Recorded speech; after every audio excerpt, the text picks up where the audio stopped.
bonsoir, Mbote, Nabino Soseka Bozali, Congolais pris de paix, Congolais à Motema Malam, Nangongo Tsona Posa, Ba Congolais, Bakolika Moka Oyo, Koleka Nyonso. Pour la nini, maintenant, c'est ça ma casse autour de la République démocratique du Congo, Badongolo Miso, va se décider, Basa la Biso Mabe. Et depuis un certain temps, Makamba Bezo, le Kanamingi, Nangambo Esther, Badongolo Miso, Baza ko menacé, Bazwa. La cité peut la ville est belle et tout ça la communion de prière c'est vrai mais tu peux ça plus de moyens à FARDC soutien FARDC ça la raté à short là tu telenga ngona nzela ngamba régime akele les okota on a plateau merci soutien FARDC ça raté là ti yango short na nzela zo telenga mais député national kanisa na 18 000 ozwa kasoki 21 000. Un général de l'armée n'a même pas 400 $. Un général de l'armée à la République démocratique du Congo n'a même pas 400 $. Ma pinga ngwa kozala makasi dans le nini. Quelqu'un qui a fait carrière, quelqu'un qui a donné toute sa vie pour la mboka n'a même pas 400 $. Soko moni général otambola na ba jipa minene na lelo lenga mukuse ezaki azui ngo na ba cop. Ke oyo epimi na mosala eza moi passe. Donc to kanisa ndenge nini to ko soutenir mboka na biso.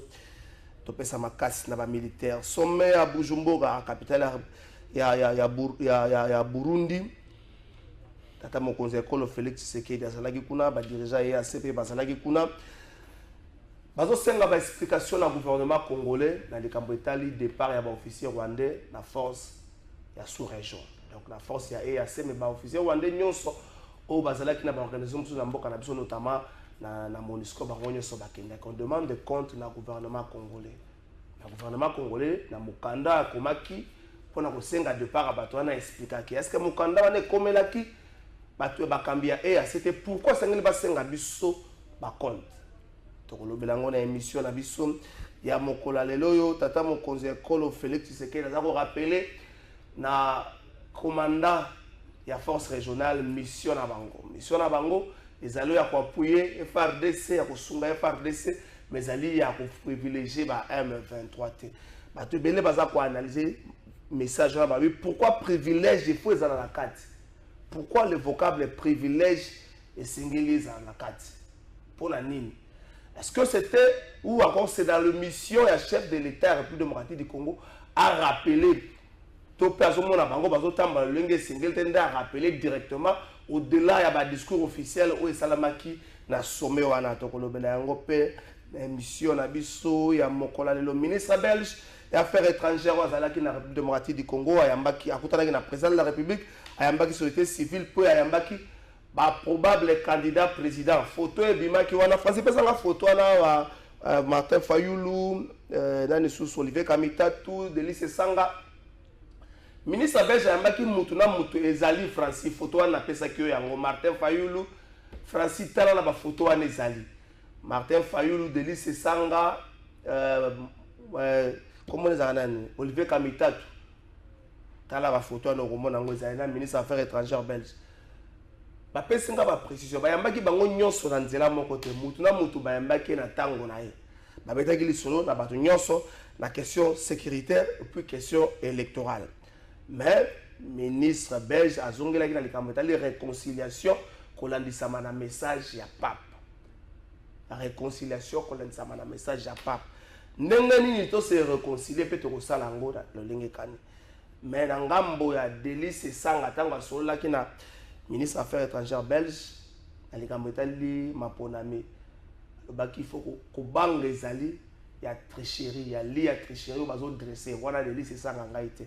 Kubanga ezali ya li ya tricherie oyo bazali ko dresser wana makambo to kolobela na émission na biso mokola le deux invités bakozana na biso Patrick Lokala après un long moment Patrick Lokala azali Patrick Lokala le terrible Patrick Lokala yo wana azali manexi yenda na pesio makasi siko azali quel que soit durée à butu moi Paul sera toujours par Kobima donc zana makasi ozala mobali botama mobali okufa mokolo moko okufa mbala mibale to okufa mbala moko na pesio makasi na bike bayiki bazobanga ta kotanga kombo na yo na pesio makasi soki lisumu yali batindo pas juge naturel na yo okende ko samba ozali kamoko ya motu ya penza Déjà Snell. Ah, déjà Snell. Déjà Snell, il sera 48 millions. Déjà Snell, il y a un beau garçon, hein? Un beau papa. Déjà Snell. Mais à ce moment, on a été, à ce moment, la clandestinité. Déjà Snell, à ce moment, on a été, condamné par des fois, qu'on a comparé traité. Il se nomme à 48 millions. Comment ça, Ntingi Pouloulou, nous avons besoin de dipes na souka émission.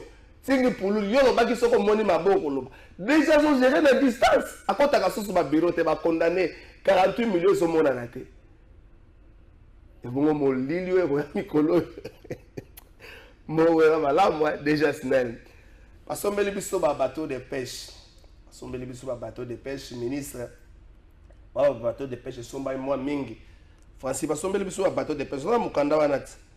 Basombeli biso ba bateau de pêche. Ah, bateau de pêche en gros, il y a moins belé.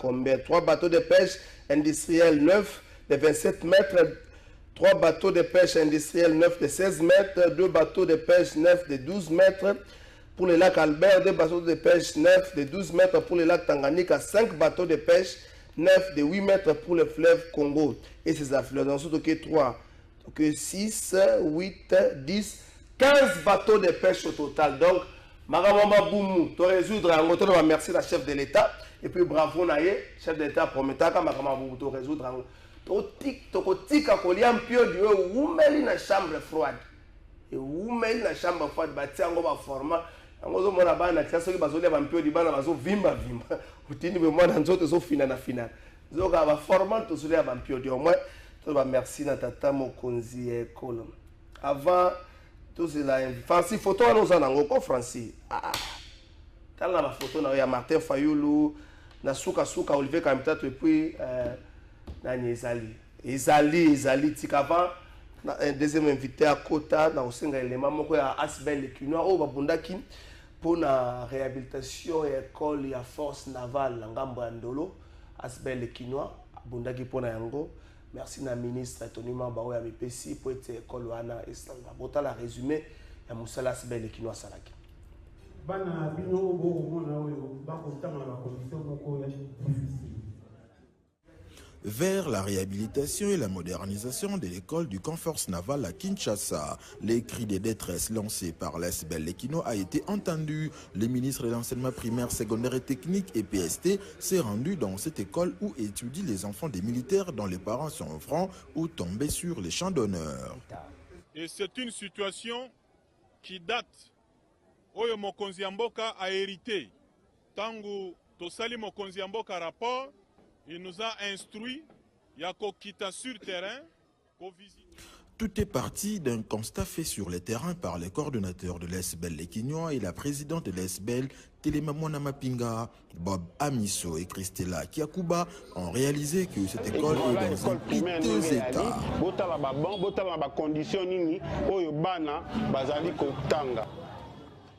Face à cet état des choses, une action caritative, solidaire et collective a été organisée à Rotana. Les repas d'espoir étaient donc l'occasion de lever des fonds en faveur de cette école.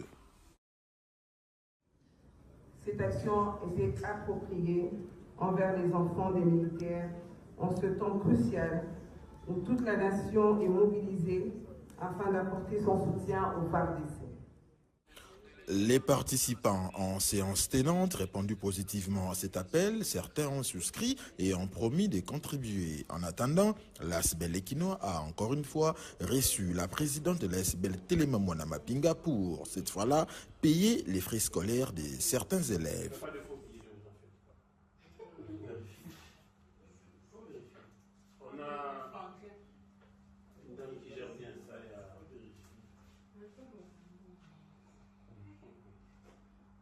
Vous savez qu'il y a d'autres jeux d'art avec des étoiles, donc souvent quand on vérifie comme ça, c'est pas seulement les faux billets, mais également quand il y a une étoile, c'est quand même compliqué, parfois on déduit en fait de l'argent.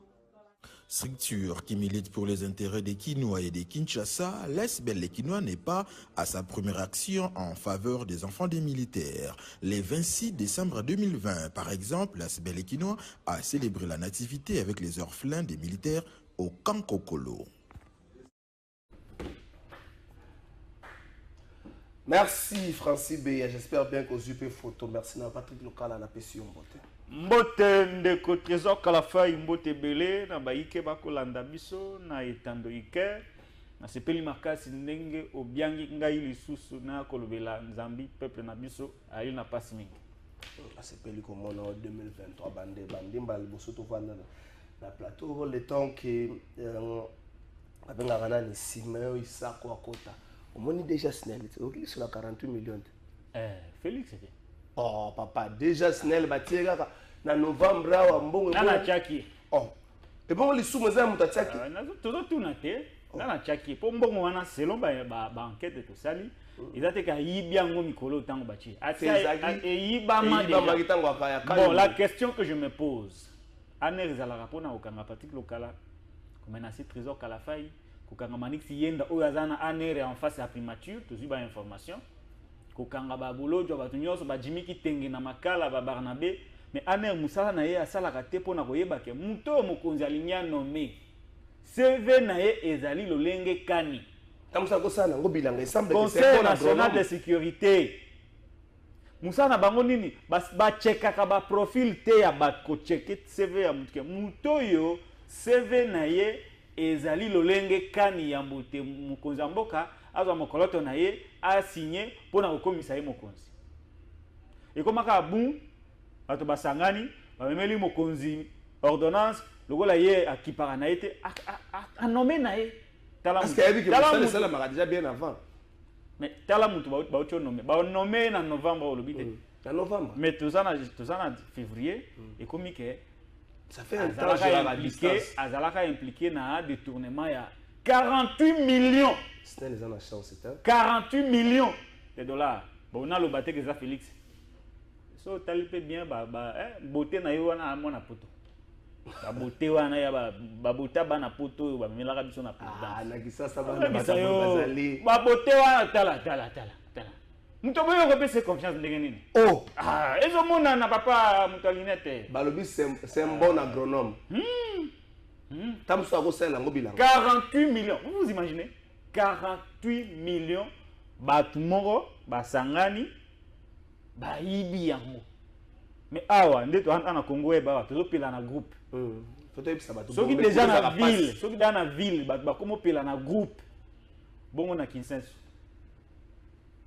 Et si déjà kosomba lipe ezalaka pasi mutachaka 2 litres na groupe appeli ça pour bana bata la TV déjà repas ezalaka pasi ba molia na tour lelo tour ya et tour ya bana o baza moesager lobi tour ya bana o ba mikolo ndesi bakozaka mbongo ya kosomba 2 litres ba ta la TV mais tala ba individu 48 millions et yibami et kaka boy ya on a lobi la présidence de Félix Tshisekedi baye pona kosunga mboka te baye pona enrichissement la preuve c'est que tala mutu impliqué na tala nanu 1 million 2 millions 3 millions 48 millions mais aucun service ya présidence aki na makoki te ya koyeba ke mutu oyo aza impliqué ou cité mboka nyaka mokonza mboka ko économie te.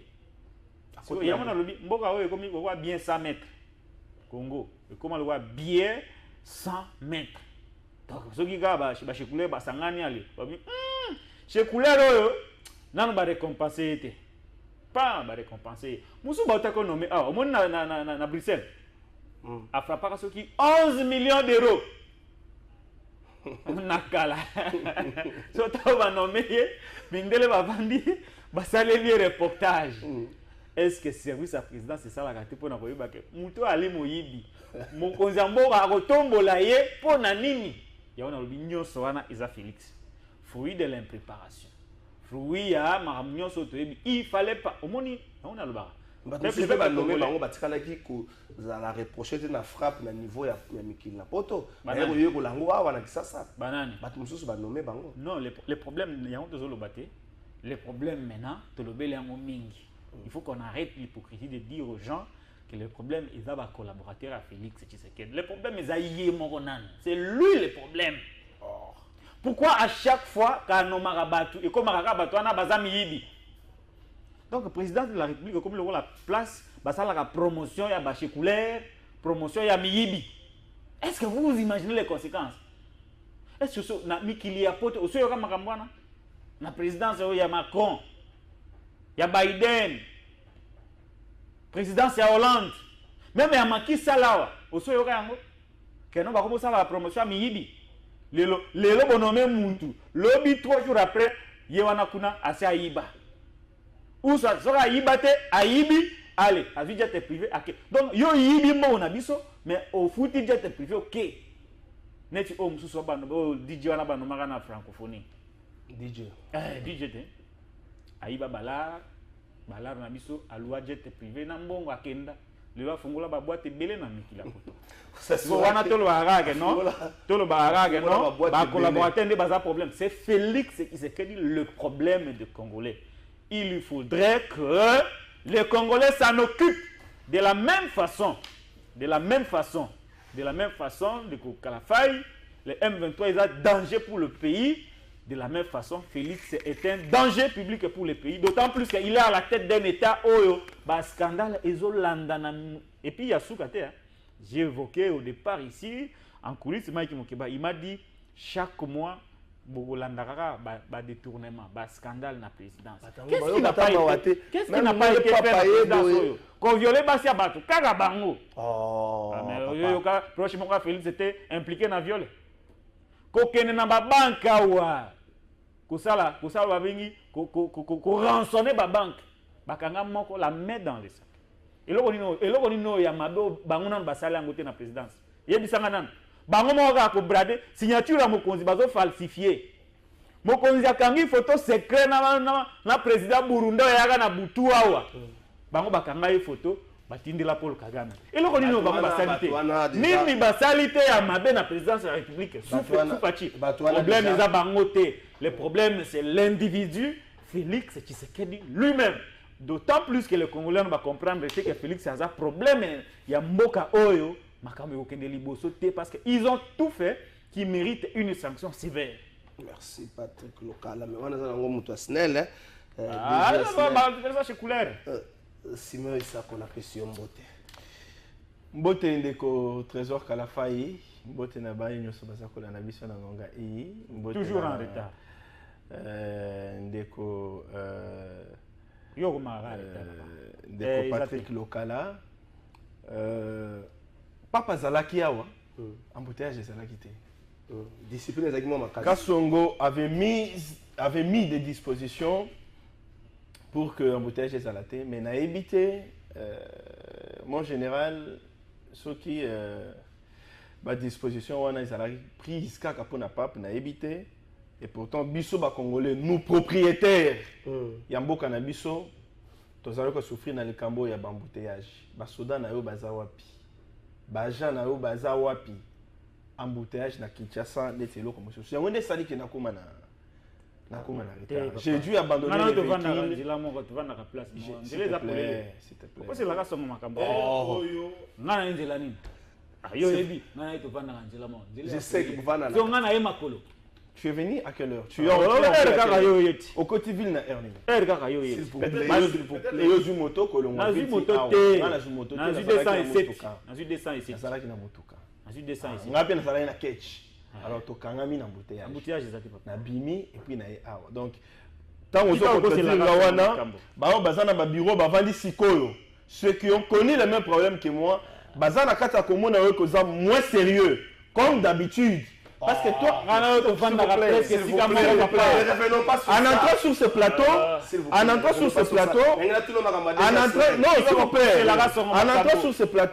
non, s'il vous plaît, local,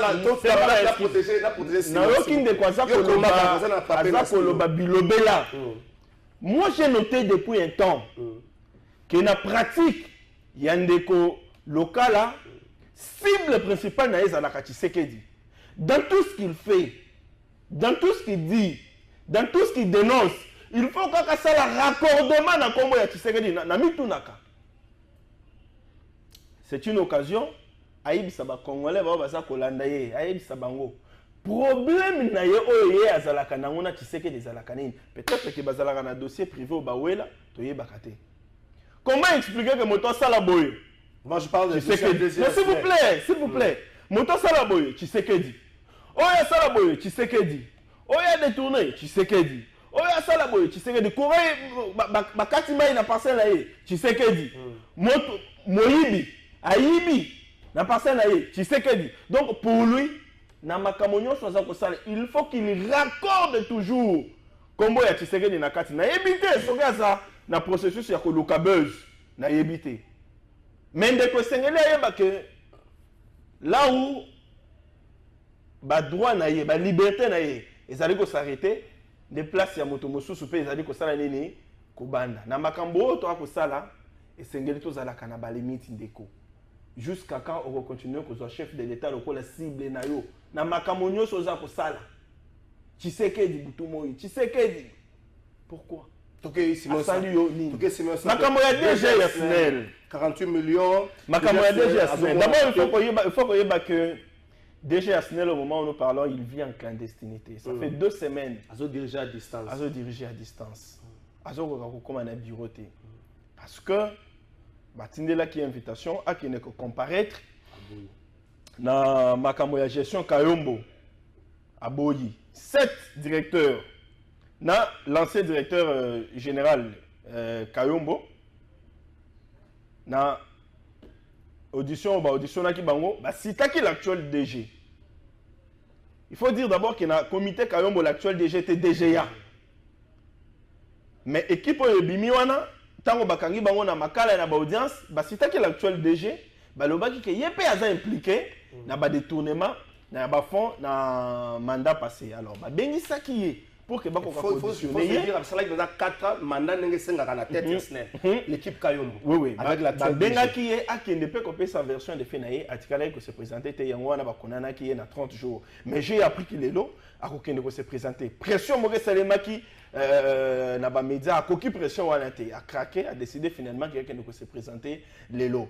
Ça c'est un fait. Le deuxième fait bazali ko reprocher détournement il y a 48 millions moto ba nommé il y a à peine Banoma qui est en novembre 4 novembre s'il vous plaît le 23 s'il vous plaît olingo sala biso sur accordement na Félix net derrière akende koyiba de konangati ka likunya si même est-ce que va service alors nommé tête d'information s'il vous plaît je vais en venir nommé il y a à peine 4 mois mais tu combien de dossiers il y a encore 3 mois mais tu combien de dossiers à 48 millions et où tu wapi pour nani malchance oyo na Congo non biso ba congolais to comme na malchance mo boy pour nani à peine nommé à peine volé détournement et bandit bango balingaka volé détourné et ça la kabango nini c'est là que je réponds à ta question c'est là que les services ont failli to ibisa na makambo ndenge ezali quand c'est noir il faut dire que c'est noir quand c'est blanc il faut dire que c'est blanc ba bulletin wana ba rapport wana ba ça la kamo conservant nomination. Est-ce que bamonaki te que moto wana aza trempé na détournement na comité o eleki o azalaki DGA ngana biki ba chekaka moto nyonso ava akota na ordonnance pourquoi basalaki yango te pourquoi basalaki yango te soki basalaki yango te ça veut dire qu'il y a eu complicité ya bato il fallait basala yango basali musala na bango lokole lengo bani te et pour ce faire il faut qu'il y ait des sanctions il faut mokonza sanctionner bango.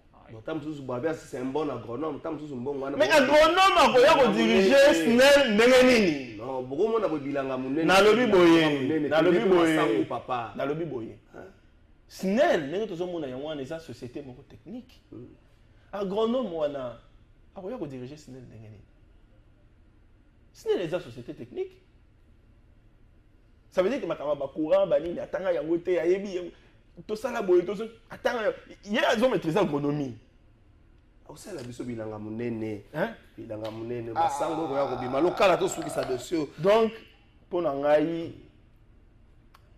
bandeko basongaki mokonzi mboka te avant nomination il faut bazala sanctionner vous êtes il faut bazala sanctionner pour que bakoka ko songa biso pour qu'à la prochaine to ba ko vivre makambo ya boyete. Merci.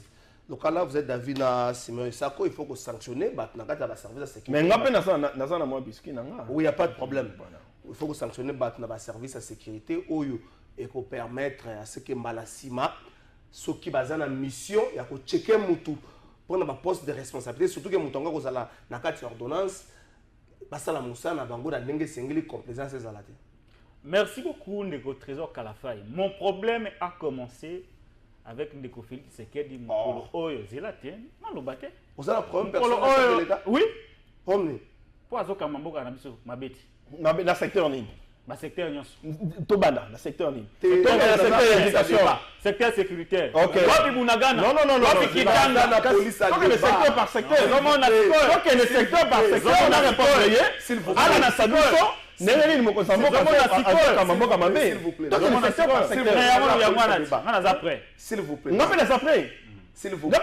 S'il vous plaît. Secteur par secteur. S'il vous plaît. Dans la police à Zonga la moto. Dans la maîtrise. Dans la police. Il y en a ça la maîtrise que ça la JTT. S'il vous plaît. Dans la police. C'est OK, on a sécurisé. Donc mon problème ndenge ba congolais so bazana problème na Ndeko Félix Tshisekedi banda mukolo ye andima ko kamba mboka na biso na élection oyo ya bimaka na no président selon Martin Fayulu. Pe azo kamba yango mabe nde mukolo problème ya ngai na Ndeko Tshisekedi banda. À partir du moment où celui ne m'tazo conduit mboka et kazo conduit yango mabe, je suis obligé de le dénoncer. Il est redevable vis-à-vis nangai, vis-à-vis à Congolais nyonso. Il est redevable. Ce qui a tika ko gérer ferme à tata na ye nansele. Angala monanga te.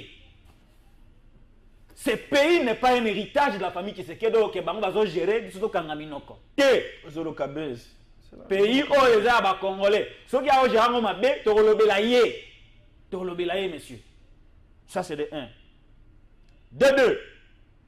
Au moins, il m'a dit que azoloba nanga ke ba service azalaki faillible. Azoloba ye mutalo bien ba service na bango ezalaki faillible. Mais soka mo le kamama ba dénoncer te. Zelate, soka malembe. Comment Félix a pu garder ba service faillible pendant 4 ans? Oyo bazoko kate ko sala bulletin d'information pour lui dire que muto yo lingi ko nommé azalaka impliqué na moyibi ou cité na moyibi ko nommé yete. Il y a une autre analyse qu'il faut compléter. Tango Moussous, parce que le service va le barater. Tango Moussous, le service va le barater. Mais est-ce que Félix Tshisekedi attanga que le service va comme il a gagné? Parce qu'il est pris en otage par Bachikoulero ou Tamikili. Est-ce que attanga que Makambu Mbelu a comme il a gagné? Attanga que Makambu Bukasa a comme il a gagné? Attanga que Makambu DGM a comme il a gagné? Attendre que makambo va service d'intelligence secret nyoso ba komelaka est-ce qu'il y a attendre kayango ça c'est un autre problème parce qu'il est tout le temps là bas tout le temps mais ce qui attendre ça veut dire que comment on peut dire que dans un pays service nyoso c'est mabe ba pe ça information te pour y battre que mutoyo azalaka moyibi na nommé yete mutoyo moralité na ye ezali boye na nommé yete donc tout le baka service tout baza mabe Félix Tshisekedi muta bien. Troisième chose, il dit ici que Moutouana o lelo aza invité na patrie c'est un agronome et il dit comment on peut nommer un agronome à la tête d'une société technique. Mais c'est ça justement la problématique. Comment Félix est arrivé à nommer un amateur? Non, mais il a passé 2 ans. Oh là là! Comme Je suis dans son raisonnement. Je suis dans son raisonnement. Comment Félix est arrivé à nommer un amateur? Na Moutou Yasnel. Ceux qui aïba quitté que Moutouana aïba ou soit impliqué dans Mambo, vous citez. Comment ne pouvait-il pas savoir que ce type-là était un agronome et qu'il ne méritait pas de diriger une société technique comme les prétend sinon sur ton plateau? Autrement dit, que l'homme n'a pas le temps, Félix n'a pas le temps de lire ce qu'on lui dit. Il n'a pas que le service d'intelligence, il a un cabinet. Guilain Yembo aujourd'hui, Azaka directeur de cabinet, mais il est moins puissant que ce conseiller occulte venu d'Europe. Félix préfère écouter beaucoup plus d'approches naïe, ami naïe, bandeko naïe, qu'écouter son propre cabinet. Comment on est arrivé à nommer un amateur à la tête de la société technique? Et puis aujourd'hui, on peut clairement à la télé comme ça, avec légèreté. Comment on est arrivé là? Ce qui ça, Patrick Lokala. Pourquoi nous disons ceci? Nous avons parlé du casting. Nous avons parlé des réformes. Mais les problèmes du Congo aujourd'hui, ils ont découvert Félix Tshisekedi. Merci, Patrick. Félix ne mérite pas de diriger ce pays. La preuve, nous avons besoin d'un président de la République qui lira les notes techniques que les services lui produisent. Nous avons besoin d'un président qui lira le rapport de son directeur de cabinet. Nous avons besoin d'un président qui écoutera le conseil de ses vrais conseillers. Merci. Nous avons besoin d'un président qui ne va pas s'entourer de ses frères et amis qui lui produisent de mauvais conseils. Merci, Patrick Lokala. Pour l'information de Simeon, nous sommes autonomes. Mais Yewana, na télévision Mindele, Bazolo Bakara qui est impliqué dans Makamboya. 11 millions d'euros, mais nommé à la présidence. C'est que Félix Ndé Moutaza problème. C'est lui le problème. Merci. Que l'actuel DG SNEL, Lysendi, a reçu un concours à la Banque mondiale et puis Lysendi n'est pas sorti du NEA, il a travaillé dans la copyright. Oui, ça s'est toujours passé comme ça. Oui. Banque mondiale, la RDC basée en partenariat. Oui, si quelqu'un dans Masolo, la SNEL c'est 50-50. Donc, on nommé pas la volonté à Mokonzambo, mais dans le cadre de concours, dans le cadre de partenariat, on nommé. On les a mis au point OSNG du tout ça là. Vas-y. Nayebi ko sentir lokola ngai en oeza na kati ya ndeko lokala. Tenga na sentir le côté sentir chef de l'État. Je crois l'avoir dénoncé dans l'un de mes articles de presse.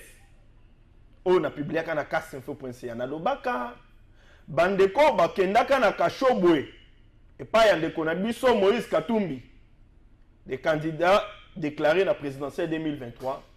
Ba confiaka bango mission. C'est laquelle mission? Yako sali ko suye image ya mokonzi ya mboka. Pona bango nyonso mokonzi ya mboka za ko sala eza mabe. Ba yebisaka bango nela bozo zonga Kinshasa boye. Cible na bino eza la Tshisekedi. Ba yebisaka bango bongo la Kashobwe. Yango yo tozali ko vivre yango. Yango yo to ko vivre. To ko vivre yango yo. Est-ce que Patrick Lokala peut nous dire ici, nous confirmer sur ce plateau, Kazalakana Mokozamboka 24 heures sur 24, pour qu'il sache que, attends, la note technique, le conseiller, le directeur de cabinet, le PSAKAE, attends, raté. Patrick Lokala peut-il nous dire sur ce plateau que Azalakana Tshisekedi Tango conseiller exécuter. À moins qu'ils nous disent qu'il est Dieu, il est omniprésent. Mais à ma connaissance, il est omniprésent. Ça veut dire que Zaka Kamoto Avandi a se fabriqué ma Kambona Moutou. Alors, parce que ma personne mission, il y a salir l'image na yena que na TV na le babilobela. Yango zana katako sala. Est-ce que de la bouche d'un journaliste, à quoi bimisa maloba tel que Félix ne mérite pas de diriger ce pays, il faut akende Azanani. Pourquoi décider pour que Félix akende? Une seule fois. Il ne représente même pas les Congolais. 55 millions d'électeurs. Il ne représente pas les Congolais. Les Congolais qui ont élu Félix en 2018. Mais pourquoi pas voter qui est? Les Congolais, oh les lots, comme il y a un moment à voter. Heureusement pour lui, pour Tshisekedi. Les Congolais qui s'expriment à travers les différents sondages de l'eau. Bazali qu'on réclamait pour un second mandat. D'ailleurs, pourquoi qu'on réclamait? Mais lui, local, il représente quel Congolais? Pour qu'il y ait un plateau, Tshisekedi ne mérite pas de diriger le Congo. À moins, moi j'ai l'impression qu'il est en train de relayer, de faire les relais de la politique, de la vision, des stratégies de Kashobwe sur ce plateau. Mais qui ne disent pas qu'il ne mérite pas, comme si lui décidait à la place de tous les Congolais. Non, à ma connaissance, les Congolais, Bazalina, Bazako continue à placer confiance dans Bango et pas à Mokozamboka. Nous avons une question. Regardez mal, nous avons une question. Nous changer ma thématique sommet de Bujumbura. Là, il y a ces demandes des explications dans le gouvernement congolais. pour to bengango refoulement to bengango ko bengana ya ba officier rwandais na sol congolais parce que le gouvernement congolais certes avait demandé le départ ya ba officier rwandais na organisation na sous-régionale ou ya CAC. Malheureusement ba nekwana ba kendaki tina ba organisation notamment na Moscou est-ce que bazala ki bango pe ba kendaki. Est-ce que la lettre ya gouvernement ou expliquer qu'il est mobile ou ya senga ki bande kwana ba kende faut qu'on se le dise gouvernement na kazali en CTT na gouvernement rwandais a oui qu'on dit maté que ba officier na ye ba opérer si ko ya za ko accuser. Est-ce que cette lettre comme elle a que organisation a été poète ba senga biso ba compte? Bon, je ne pense pas que ba senga ki biso ba compte.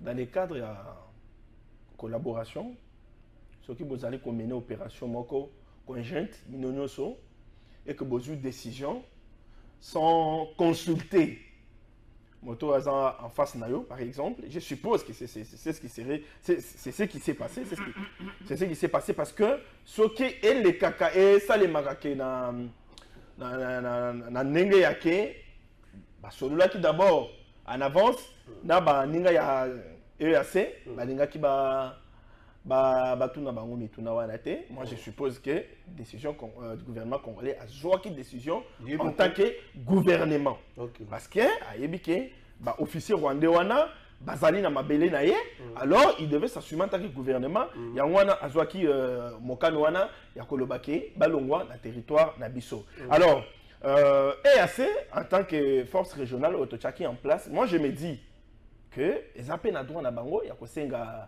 il y a une explication pour que le gouvernement a motivé pourquoi a décidé que officier rwandais dans le territoire nabiso. Mais je pense que la question a été traitée parce que le chef de l'État lui-même avait effectué les déplacements de Bujumbura, la Sololaki, avec les 6 autres chefs d'État, notamment Ndayishimiye, Kagame, et ainsi de suite. Le président, il y a un pays Sololi. Sur cette question-là, il y a force régionale.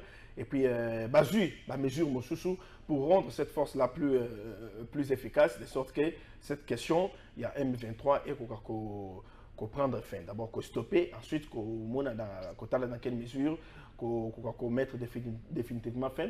Dans la question, il y a insécurité. Donc, le Cambouana est qu'on tracasser biso mingité parce que c'est normal. Ceux qui ont dirigé et là comme on a une décision peut-être on a consulté que tu c'est normal. 1 minute 30 na bakiselon. Na otanga communiqué vous allez signer par vice-premier ministre ministre des Affaires étrangères Christophe Lutundula à Pala peine Pala de Patrick Local.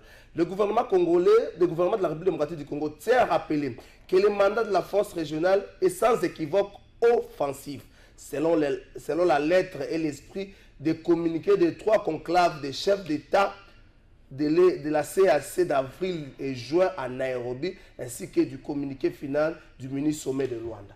Lorsque le gouvernement congolais rappelle que mission de la force régionale est allée offensive, et pourtant sur le terrain, les Congolais ont dénoncé, plus jouer au sapeur-pompier. Est-ce qu'il n'y a pas là une complicité de la part de la bande de côte éviter? Je crois que le chef de l'État, il y a une vidéo tamboli dans les réseaux sociaux, tant le chef de l'État a interpellé responsable il y a opération na Bujumbura, c'était avant-hier, tant qu'on a interpellé et pour nous dire que vous êtes chez nous, beaucoup de côté qui la place dans Rwanda travailler pas pour que un jour les Congolais s'en prennent à vous, parce que l'objectif ce n'est pas que les Congolais puissent s'en prendre à vous. C'était un message au Félix, tu sais que dit chef de l'État, Azalaï Kopé ça n'a responsable, il y a force régionale Luana. Et donc tous nous sommes au regret à constater que la force qui venait, la force offensive et communauté force tampon. Communauté force tampon, il y a ça là qui avancer. Alors qu'en réalité, voilà, alors qu'en réalité, il fallait attaquer pour que ça là pour que l'ennemi a une situation où il y a sécurité et qu'on là complètement. Mais on a tous vu la réaction du président Tshisekedi, avec à ses côtés le président kenyan. Et donc, tous nous avons déploré ça. Même le chef de l'État l'a déploré parce qu'on l'a vu clairement. Moi, je crois que au jour à venir, Tokoki Koleka n'étape Mosusu Yamakambo. Parce que les chefs de l'État dans quelques jours pour pouvoir voir l'évolution et pouvoir étudier, examiner l'évolution de la situation sur terrain. Donc, nous restons objectifs que cette situation de l'Est va s'améliorer. Et que si la insécurité, et que si sous ces régimes, sous ce premier mandat, je vais dire, de Félix Tshisekedi, petit à petit, tu vas récupérer la territoire ennemi à conquérir, tu vas récupérer pour que la sécurité ça la restaurer dans la partie est. Merci. Aujourd'hui, 6 minutes, Patrick Lokala. Félix Tshisekedi qui rappelle à l'ordre le patron et la force régionale, Boye était pour privilégier M23, Boye pour sungabiso to bengana batu oyo. Et puis, na tangi na communiqué oyo, ministre des Affaires étrangères a commis, le gouvernement de la RDC tient à rappeler que le mandat de la force régionale est sans équivoque offensif. Ils ont créé une zone tampon. On nous demande des explications pourquoi tu as dans une organisation où ici, tu as moins 5, moins 7 ans, tu as une décision pour exécuter. Mais tant que tu as mon frère, je ne peux pas revenir sur ça, mais il y a pourquoi ça parce que c'est étiqueté. Siméon, tout comme Félix Tshisekedi, va dépassé par les événements. C'est ça tout simplement. Les Congolais ont retenu quoi de l'analyse de Simon Isako? Libungu Toulou. Alors, je vais vous démontrer, Siméon. Non, rencontrer Ngaï. Et l'eau quoi, la sécuriser, s'il vous plaît. Vous allez calmer, et l'eau quoi, Liboso. Gouvernement na bino. Balobarake, ba troupe rwandaise. Ba ça la partie T, il y a force régionale. Là, vous avez la partie T. Vous allez calmer.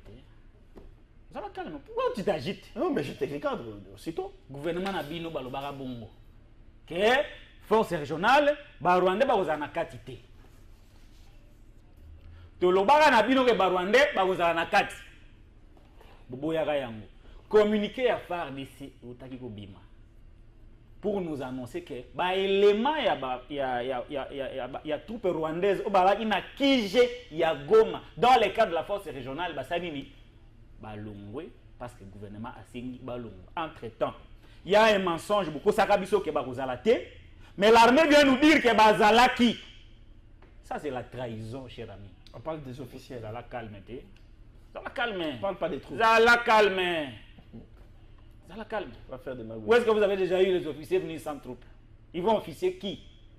Hein? Bah, vous avez pour les besoins. Tout ça, on a un militaire à officier, il y a 100 militaires. Il y a une spéculation. Mais ça, là, on a la calme. La Facebook, la Twitter, la plateau. Ça la calme.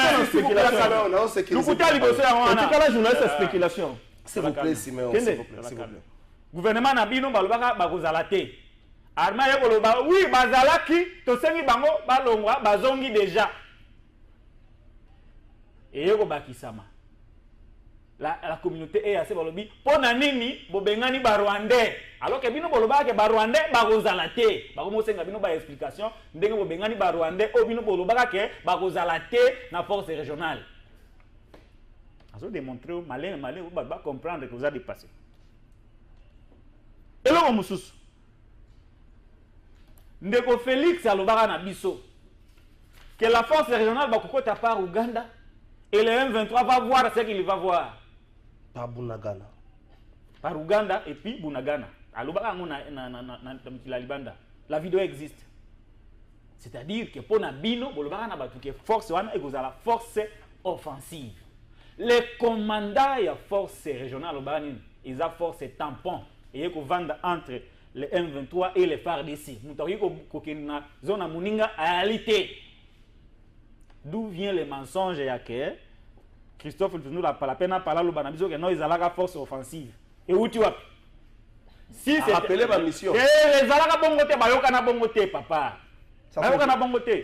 Les commandants papa, je débat avec un journaliste. La vidéo existe. Les commandants à force régionale à Lobaka Nini. Nous ne sommes pas venus combattre. Nous sommes une force tampon. Toyeko Kabola. Tovani na katika loko l'arbitre. C'est le commandant qui a dit, ce n'est pas le Kala qui a dit. Je n'ai pas inventé ça. D'où vient le mensonge de Lutundu là? La preuve. Ce qui va pour Nagobunda. Et le chef d'État. Zala calme. Zala calme. Zala calme. S'il vous plaît. On s'attend à la réplique. Ok, vas-y. Si c'était une force offensive, Banda Baye na Congo, force régionale a vu combien de localités? Et si quand Basali Bitumba, et là Basali a mené les Sala Ubongisa, Baizi na Mai, na partie est. Et si quand Babundi, si c'est une force offensive, Babundi wap. La preuve, sous la force régionale, FRDC Bazou ta localité mon côté, Banda force régionale Baye. Mais Baye 23 Bazou qui Tchanga avec plusieurs localités sous la force régionale. Bazala que pour na opekisa bango. Nazo continuer. Yemoko mokonzi na bino Félix Tshisekedi. Aye koloba non. Force régionale botika ko favoriser M23. Ah bon? Donc force régionale oyo ya lobaka ke za force offensive et yende ko favoriser M23 contre le Congo. Mais Félix a ko se plaindre devant un commandant. Souki ça 1 minute. C'est pour vous dire tout simplement que Batu oyo bala qui préparait pour gérer la chose publique. Comment un président de la République Oyo ayebi ke mutu andai koloba na ye wana aza interlocuteur na été. Lui il est chef d'État faisant partie des États membres de la communauté East Afrique. S'il a des mécontentements à exprimer par rapport aux opérations menées sur le terrain par la force régionale, ce n'est pas un commandant de Félix Aouye qui ne colle la bongo. Botika, Kusunga M23, Azolela. Botika, Kosunga M23, Boya Kiawa, on a Kosunga Biso. Premier message, à l'objet que force régionale travaille pour les M23. Parce à l'autre, Botika pour favoriser M23. Deuxième message, Azoloba que Azan armé. Tant Azoloba, Boya qui pour aider Biso, c'est-à-dire Biso, na Félix, na armé, Tozo Kokate, des forces régionales aïe, mais aïe pour aider Biso, à cause de la yangote, Azo Sungande M23. C'est ça le message à chef Nabino. Troisième chose, au moment où la population refuse la présence de cette force régionale au Congo, Félix a signé qui? Pour pas que ça va troupe. La force régionale, oh, bako bundate. Mais baba qui ça va troupe, bazo bundate. Entre-temps, population na yé bazo boya. La preuve, le long na Goma, ne tolo ba nuboy, na Goma. Peut-être yo yébité. Où ça te yebi mais oloba yango te. Na Goma, peuple a manifesté contre le M23, contre le Rwanda et contre la force régionale. Mais entre-temps, Mokonzi na bino Tshisekedi andimi, baba qui c'est la force ya bundakate, baba qui c'est le mapinga. Mais bayebi tous les experts lui disent merci. Qu'une situation de la guerre, ce n'est pas une force étrangère qui va la gagner. Il faut réformer l'armée, il faut qu'on soit Mamandouki, il faut qu'on motive les militaires. Où est passée l'armée? Oh, il y a une mission, il y a pour défendre l'intégrité, il y a Moka, sauf qu'il est là. Donc, combien d'États malades qui se fait aider par des gens qui sont hypocrites, qui ne viennent pas nous aider, mais qui viennent nous enfoncer. Merci Patrick Lokala, merci. Bonjour Trésor. Et donc, le président je par ceci.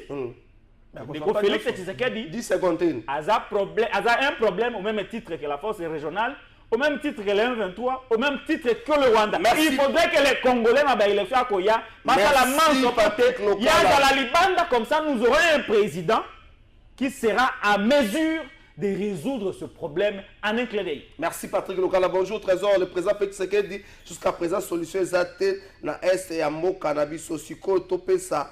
Il y a chance na 2023 tout nandeko il y a union sacrée ndeko union sacrée ça atteindre na jeunesse na plateau. Bonjour ndeko Trésor pour nangai il faut l'état congolais akoma kopesa mutu nyonso oyo peine de mort même si aza politicien po boyeti wapi koyiba eleki mingi ndeko Moïse Bola.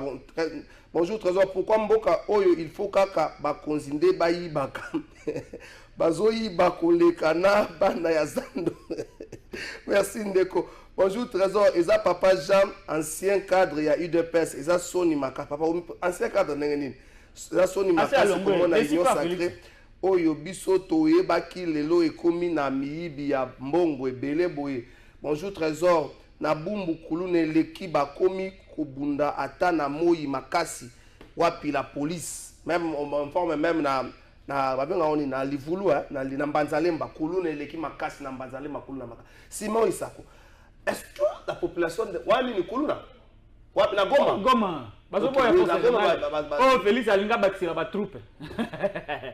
Est-ce que là, est-ce ces images une expression il y a des Congolais, surtout avec ce qui s'est passé hier, un hélicoptère à Monisco attaqué, il y a eu mort et puis il y a eu des blessés.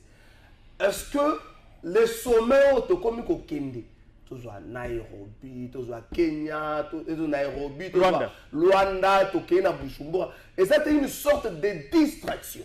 Est-ce que là c'est une bourde pour les Congolais? Je vais répondre, mais en une minute, les Congolais, qui est en face de moi, ce n'est pas un journaliste, mais il y a Thierry Ferrer, il y a Ndeko Katumbi, Thierry Ferrer, il y a Ndeko Kabila, Thierry Ferrer, il y a Ndeko Ambongo. Mikolo, on a comme on cardinal Ambongo a commis parrain. Il y a couple Kabila, mais ako ya mingi maman, ako ya papa te na ebité na couple soki ya mingi kaka maman, papa ba ya mbaraete, so ba problème eza esengelo ya bango mibale, so ya mi trop maman oyoki maman, oya mi papa te maman zo ya kofunda. Ben ba maman de balobaka mingi ba maman de balobaka mingi mo monoko kolo bebele, mais sengeli pe tata cardinal ayoka kapé papa, tango zo yoka maman mingi yoka kapé papa. To sali komona ke akomi parrain ya couple Kabila. Ils allaient bien que ça na parrain lokola tata cardinal, hein, Thierry Ferrer na yazawa avandi. Aza journaliste était parce que le but que tu as des journalistes sur ce plateau était. Ouais, aza Thierry Ferrer il y a pas politicien. De ko trésor kala faille. La question de M23 na yebité ni biso to akozwa yango. Et sengali d'abord to yeba que M23 isa mouvement terroriste. Alors, un mouvement terroriste pour l'attaquer, les combattre, il faut même sur le plan mondial, il faut plus de stratégie. Et même sur le plan mondial, on ne combat pas seul les terroristes. Les terroristes, c'est le groupe armé Moko ya Mouké. Ils ont attaquer Bino. Seul ils vont combattre Bango et puis anéantir Bango. Les terroristes, bazali ko secouer le monde. Même les États-Unis d'Amérique, ba ko ba terroriste té. Même la France, ba ko bango té. Nazo comment? S'il vous plaît. Nazo comment? Les M23 bazali terroriste. Et parce que bazali terroriste, et c'est que biso ba Congolais to coaliser avec d'autres pays pour que to combattre bango. C'est ça la gestion réaliste. Oyo mokonzi mboka zana yango. Bandeko na bango na biso ba baza ko manifester na Goma, tozali ko comprendre ras-le-bol na bango. Il y a une sécurité, ba tuerie. Mais sengeli baye baké la gestion réaliste et ça dit qu'obligé ba konzi mboka pour que ba ko coaliser na ba pays mosusu pour que to combattre M23 au hasard terroristes. Les terroristes, on ne les combat pas seuls. Les terroristes, ça dit qu'on combattre yango en synergie. En coalition, on a des pays mosusu. Parce que M23, les Zawana, les conséquences, ils peuvent se faire sentir dans les pays mosusu. De notre trésor, le béo qui est tikali ma minute mouké. Mais naïbi que na plateau a ba ko rappeler biso que Ndeko Kabila a combattu, il avait défait le M23. Mais j'aimerais que les gens sachent que Kabila, tant qu'on combattu le M23, Kabila n'avait pas défait le M23 na terrain, na guerre. Kabila avait défait le M23 par la négociation. Le M23 va libérer Goma en 2000. 13, je ne me rappelle plus exactement le mois, je crois que c'était novembre ou quelque chose comme ça. Un mois plus tard, va revenir sur la table des négociations. Comment yo oso gagner qui ton terrain? C'est fini, on neutralise bango, on fait disparaître bango. Mais un mois plus tard, vous revenir dans la table des négociations. Ça veut dire que on gagne qui bango mais bon négocier qui pour que ballon na terrain et puis besoin à boya signer d'accord. D'accord on va signer wana. Il y a le londe et aller à la base, il y a la crise où est allé ko mona actuellement. Et donc, ce que Félix est en train de faire maintenant, nous sommes à la recherche d'une solution définitive. Une solution durable. Durable pour que la situation wana et ko kozonga te. Toko ka lisuste ko revivre yango ta président on a payé. Alors ka lisuste ko revivre yango lokola ye à vivre mauvaise gestion ya crise. Lokola Kabila Jiraki yango mabe. Alors on a sali ko profiter na moi minute etikali pas na ngai parce que une minute à biscuit na yo. Voilà, biscuit na ngai. Biscuit na ngai c'est une bonne nouvelle. On a sali ko memela ba congolais. Toyebi que mokozambo ko ça les belé dans ba secteur belé, secteur de l'éducation, secteur de la santé, secteur de la sécurité. Azali pe ko ça les belé dans secteur il y a pêche et élevage. To bando le belé makambo ya ba bateau de pêche, le col ndoto mais awa tozali sukoyo semaine prochaine to signer contrat officiellement na établissement yetu et puis société espagnole Areza pour que la société wana construire et puis qu'on livre biso ba bateau de pêche. Voilà, qu'on met biso ba bateau de pêche. Processus to banda koloba. Awa sikoyo to komi merci na finition na yango. Ba bandaki koloba. To kozela sikoyo tanya bango koloba. Awa to komi sikoyo na période ya. To komi sikoyo na période ya Sesabidimbo. To komi sikoyo na période ya Sesabidimbo. To komi na période ya Sesabidimbo. Merci sala sikoyo nde eloba. To komi sikoyo na période de développement ya pêche industrielle. To ko signer contrat dans quelques mois ba bateau de pêche ekoya na mboka na biso. Ndeko lokala. Yo kende koyebisaka shobwe que la semaine prochaine tu vas signer contrat dans quelques mois. Merci Simon Sako. Patrick Lokala suki sa. Entre date au Mokoz, Namino Félix Zekeda qui n'a pas la bateau de pêche wana tilelo, qu'est-ce qui a changé? Le plus important, c'est la concrétisation. Il y a promesse. De stopper ton annonce. Bateau de pêche et Zali Koya, récemment, contrat et qu'on a signé. Merci la semaine prochaine. On a toujours un régime et une promesse. Tu as un régime. La calme. Toujours que yo ça la information.